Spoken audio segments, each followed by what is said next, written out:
സംസ്ഥാന ബജറ്റിൽ സപ്ലൈകോയെ പരിഗണിക്കാത്തതിൽ അമർഷം പുകയുന്നു. കുടിശ്ശിക തുക പോലും അനുവദിക്കാത്ത സർക്കാർ നടപടി പ്രതിഷേധാർഹമാണെന്ന് തൊഴിലാളി യൂണിയനുകൾ പ്രതികരിച്ചു.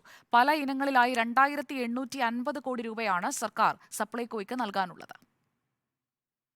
വിപണി ഇടപെടൽ മുതൽ സ്കൂൾ ഉച്ചഭക്ഷണ പദ്ധതിക്ക് അരി എത്തിക്കുന്നതും നെല്ലു സംഭരിക്കുന്നതും തുടങ്ങി റേഷൻ വിതരണക്കാർക്ക് പണം നൽകുന്നതുവരെ സപ്ലൈകോയാണ്.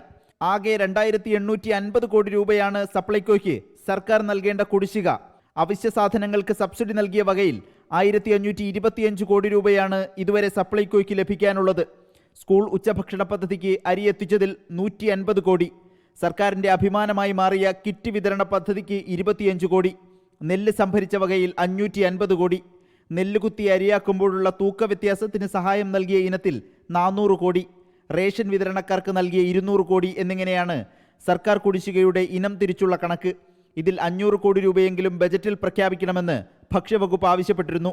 എന്നാൽ പ്രതിസന്ധി പരിഹരിക്കാൻ 1 രൂപ പോലും അനുവദിക്കാത്തതിൽ സപ്ലൈകോയിലെ തൊഴിലാളി യൂണിയനുകളും വിതരണക്കാരും പ്രതിഷേധമറിയിച്ചു. സമ്മർദ്ദം ശക്തമായതോടെ ബജറ്റ് ചർച്ചയ്ക്കാമെന്നാണ് ധനവകുപ്പ് ഭക്ഷ്യവകുപ്പിനെ അറിയിച്ചിട്ടുള്ളത്. Reporter Adil Palode, in reporter, Thiruvananthapuram.